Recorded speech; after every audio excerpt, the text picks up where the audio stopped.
Olá, pessoas! Todo mundo bem? Como é que vocês estão? Espero que todo mundo esteja morrendo de saudade dessa pessoa linda que vos fala. Porque eu tô morrendo de saudade de vocês. Sério, eu não aguento mais isso. De verdade, gente, eu nunca imaginei que eu fosse dizer isso. Mas eu não aguento mais ficar em casa. Eu quero os meus meninos, os meus cabeçudos comigo. A questão é seríssima. Tenho que contar isso pra vocês. Bom, hoje é dia de aula de literatura. Vocês sabem que aula de literatura é muito gostoso, que a gente adora ter aula de literatura, que é aquele dia que eu posso deixar as minhas loucuras todas aflorarem, não é mesmo? Hoje a gente vai dar continuidade ao modernismo português. Tava faltando somente uma partezinha, que era o nosso querido Fernando Pessoa. Então a gente vai falar do nosso Fernando Pessoa. É o que falta pra gente encerrar o modernismo português, pra gente poder voltar para o Brasil e falar sobre a Semana de Arte Moderna. Ok, cabeçudos? Ok. Pra gente poder fazer essa aula bem direitinho, eu gostaria que todos vocês, de forma lindíssima, fosse lá, buscasse seu caderno, a caneta preferida, se acomodasse da melhor maneira possível, tá bom? Para que vocês pudessem fazer todas as anotações necessárias. Já aviso que esse é um vídeo que eu vou falar igual uma gralha. Se eu já falo normalmente com vocês me interrompendo, imagina sem ninguém me interrompendo e eu podendo falar tudo que eu quero. Gente, isso daqui é um sonho de consumo. Primeiramente, deem valor pro cenário de blogueira, tá bom? Deem valor pro cenário de blogueira, ok? Tô de calça de pijama? Tô de calça de pijama, sim. Mas tem cenário de blogueira especialmente para vocês, meus chuchus, amores da minha vida, ok? Tudo bem? Então vamos começar falando sobre Fernando Pessoa, esse autor português que nasceu no final do século XIX e que revolucionou a forma de se escrever literatura. Aliás, deixa eu reformular. Tá. Esse autor que nasceu no final do século XIX e que revolucionou a forma com que Portugal e os autores de língua portuguesa viam a literatura até então, ok? Vamos começar primeiramente a entender a vida do Fernando Pessoa. Peraí. Acabei de ver que eu não apresentei o Fernando Pessoa para vocês. Fernando Pessoa é este aqui. Gostaram de conhecer o Fernando Pessoa? Vocês querem ver como é que eu sei fazer mágica? Ó, o Fernando Pessoa tá aqui, né? Agora eu vou chegar e eu quero tirar o Fernando Pessoa. Tô tirando o Fernando Pessoa. Gente, tô muito boa de edição. Tô muito boa, não tô? Agora eu vou fazer explodir a tela. Ó. Pá. Gostaram, né? Também. Nem parece que eu tenho que fazer o quê? 11 vídeos por semana? 12 vídeos por semana? Eu sou muito foda. Tô muito foda, gente. Tá descara comigo. Mas, Fernando Pessoa nasceu em Portugal, né? Só que ele passou boa parte da infância dele em Durban, ok? Isso porque o padrasto dele era cônsul português. E aí vocês estavam falando assim, pô, mas se o padrasto dele era cônsul, cadê o pai dele? Gente, o pai do Fernando Pessoa morreu de tuberculose quando ele ainda era novo. E Durban, gente, para quem não sabe, fica na África do Sul. Durban é uma colônia inglesa que fica na África do Sul.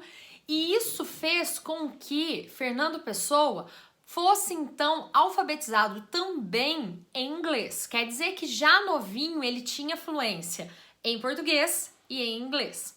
Prestem atenção nisso que eu tô falando, porque isso vai ter importância mais lá na frente. Certinho, cabeçudos? Já novo, ele percebeu que tinha talento para as letras, né, que ele tinha jeito para escritor, tanto é que os primeiros poemas dele já eram em inglês. Ai, deixa eu me arrumar aqui. Já eram em inglês e o primeiro livro publicado dele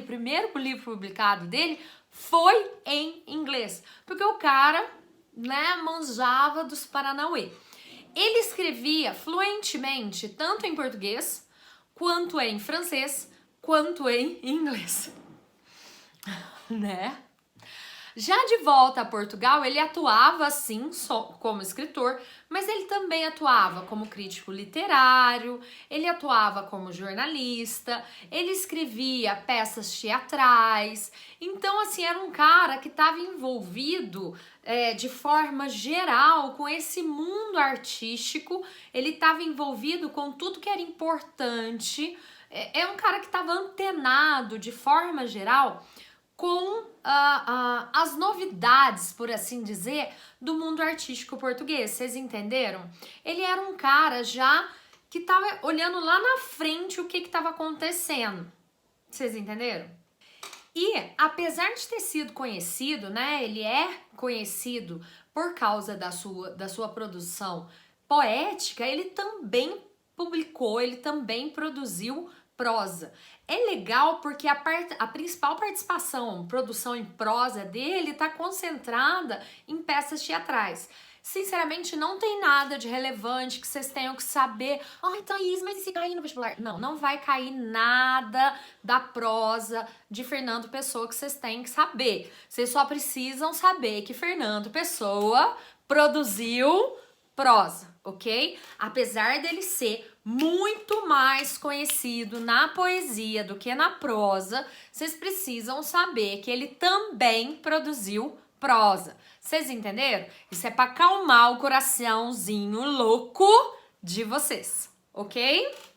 E o cara era tão fodástico que, além disso tudo, ele também atuava como tradutor. Lembra lá, gente, que ele era fluente em inglês e francês, além, logicamente, do português. Tanto é que ele foi o responsável pela versão traduzida do Corvo, de Edgar Allan Poe, que foi publicada em Portugal. Gente, vocês já devem ter percebido, pelo que a gente estudou até aqui, que a maioria dos autores que depois fazem sucesso trabalharam em algum momento como tradutores. Isso porque é a forma com que muitos deles encontraram para ter acesso às grandes obras literárias mundiais primeiro, vocês entenderam? Então eles já trabalhavam, como é que fala assim? Eles já trabalhavam como como tradutores, para que assim eles já tivessem acesso a essa produção literária em primeira mão, ok?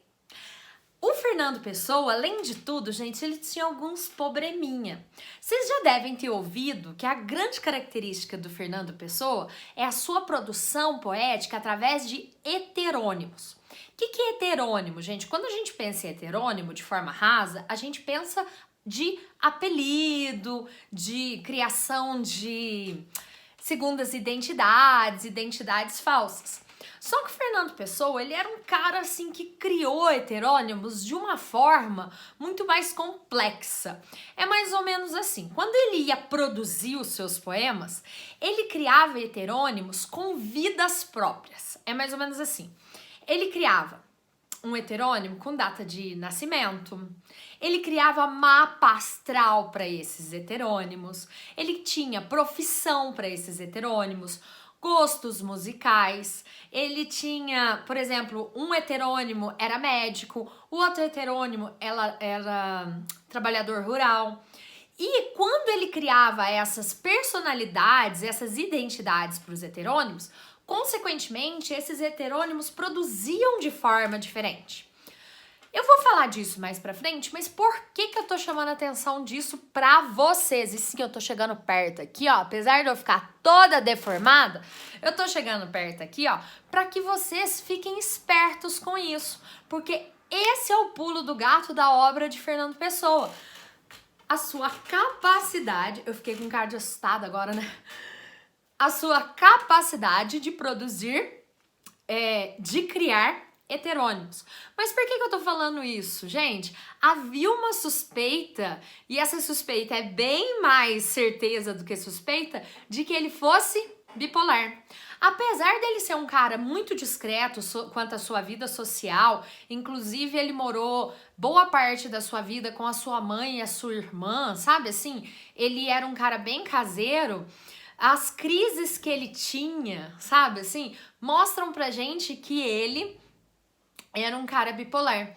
Isso pode justificar, e não tô falando que ele escrevia desse jeito, né, com a questão dos heterônimos por ser bipolar, mas talvez ele entendesse a questão de ser uma pessoa no momento e ser outra em outro momento, uma pessoa totalmente diferente em outro momento.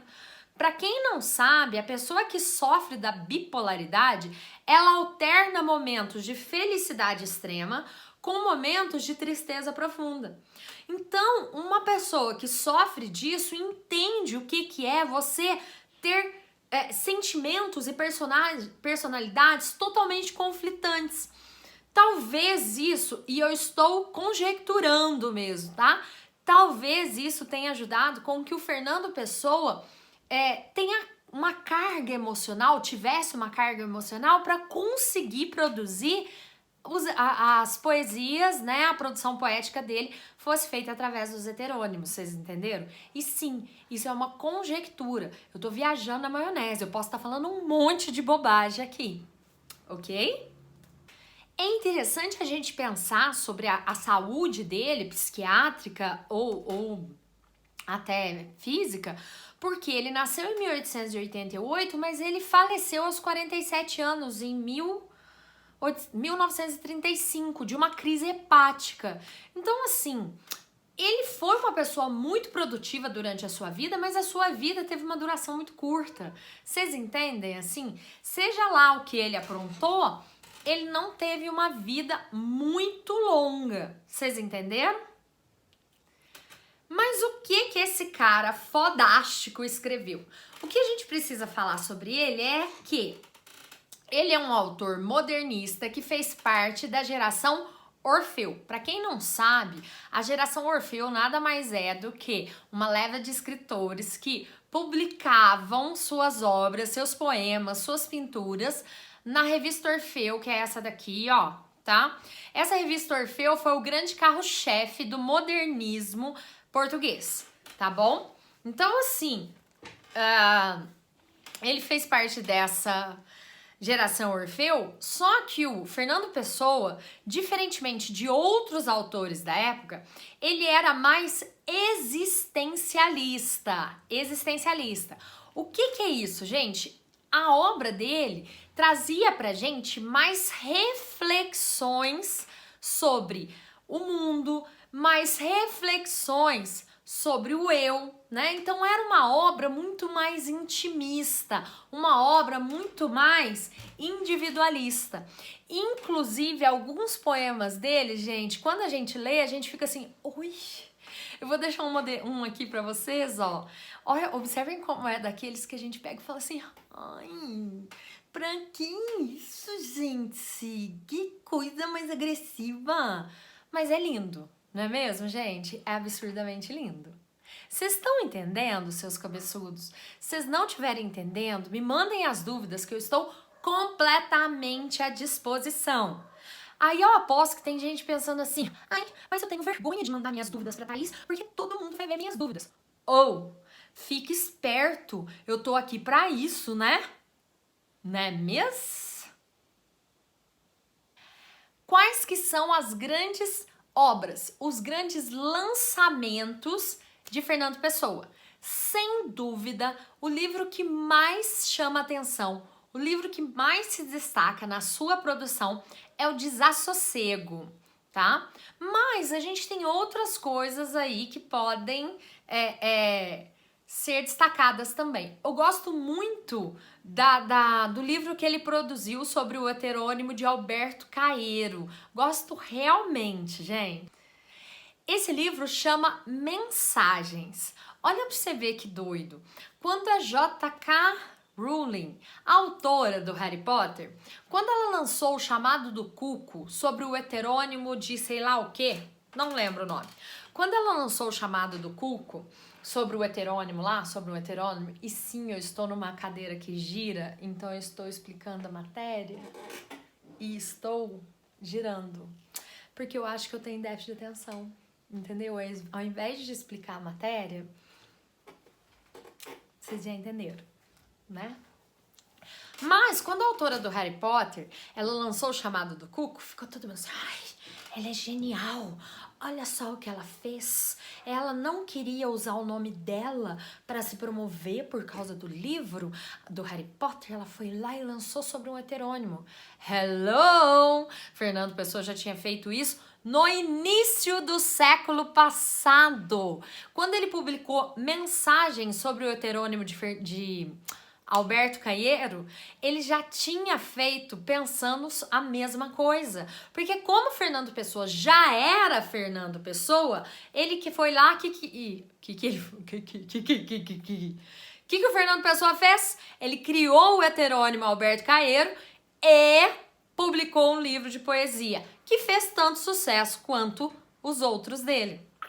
Você entendeu? É foda. Não chama mensagem o livro dele, não, gente. Chama Obras Completas, tá?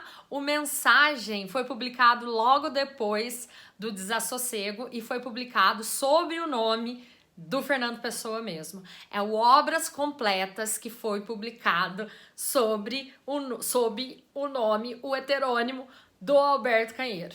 Tá bom? Vocês façam essa correção aí no caderno de vocês. Gente, eu não servo pra ser youtuber, nem professora blogueira. Mas, continuando. Quando ele ia criar esses heterônimos, o que ele pensava? Não era só escrever um texto com a assinatura de um outro cara. Não era só isso, gente, porque senão ele estaria escrevendo um texto do jeito que ele escrevia mesmo, com o nome de outra pessoa. Não era isso.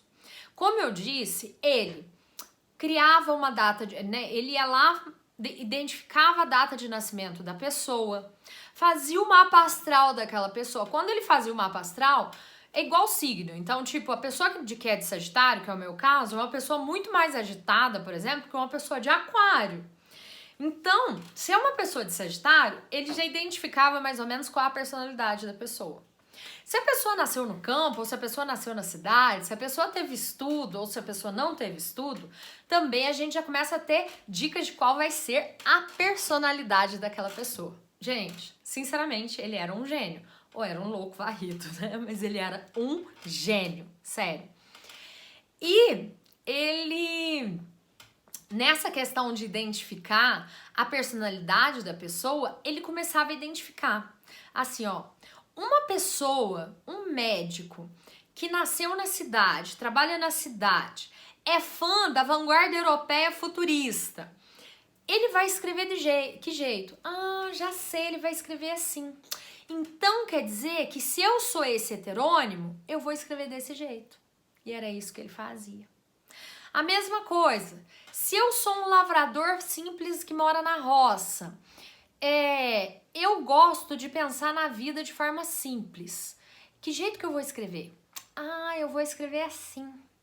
Então é assim que eu vou escrever. Foi isso que o Fernando Pessoa fez. Gente, ele se desdobrou, ele se multiplicou em várias personalidades. Cada uma dessas personalidades escrevia de uma forma diferente. Ele conseguiu fazer isso com seus heterônimos. Vocês entenderam? É muito, né, gente? De verdade, né? É muita loucura. Eu também acho, sinceramente. É genial, genial. Eu não tenho capacidade para isso, mas quem tem... E quando a gente tá falando dos heterônimos, nos chama a atenção 3, ok? O primeiro dele é o Ricardo Reis, tá bom, gente? O Ricardo Reis é um médico, só que ele era um médico que gostava de observar a simplicidade da vida. Então ele gostava de narrar a natureza, ele gostava do bucolismo, ele tinha uma visão mais simples da vida. Consequentemente, a sua poesia também era mais simplista, era mais delicada, ele tinha essa perspectiva, ok? O segundo heterônimo dele era o Alberto Caeiro. O Alberto Caeiro, ele era engenheiro. Ele seguia as tendências futuristas e ele gostava do simbolismo europeu. Nessa questão, então, ele produzia poemas mais voltados para necessidade da evolução, mas ao mesmo tempo ele apresentava uma dualidade entre essa dimensão, não é essa dimensão, é como se tivesse uma efemeridade nos seus textos. Vocês estão entendendo? E por último, a gente precisa falar do Álvaro de Campos. O Álvaro de Campos, ele era um lavrador muito simples e ao mesmo tempo muito direto. Um cara que acreditava naquilo que ele via. Consequentemente, a produção poética dele era muito direta, que não tinha tempo para achismos e que ao mesmo tempo era muito reconfortante. Vocês entenderam? Cada um desses heterônimos, e eu tô falando dos principais, ele teve muitos outros. Cada um desses heterônimos tinha personalidades próprias, convicções políticas, religiosas, vidas, casamentos, que faziam com que eles escrevessem da forma como escreviam. O Fernando Pessoa seria sensacional somente por ser quem ele era. Mas além disso, ele criou esse universo de escritores, esse exército de escritores. Vocês entenderam?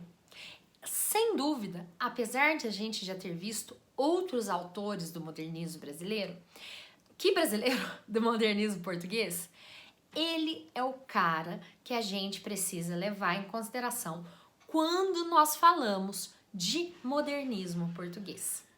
Ok, criaturas? Espero que vocês tenham entendido, que vocês tenham gostado dessa aula dessa professora blogueira. Mas se vocês tiverem qualquer dúvida, eu estou à disposição, tá bom? Um beijo da tia Thaís.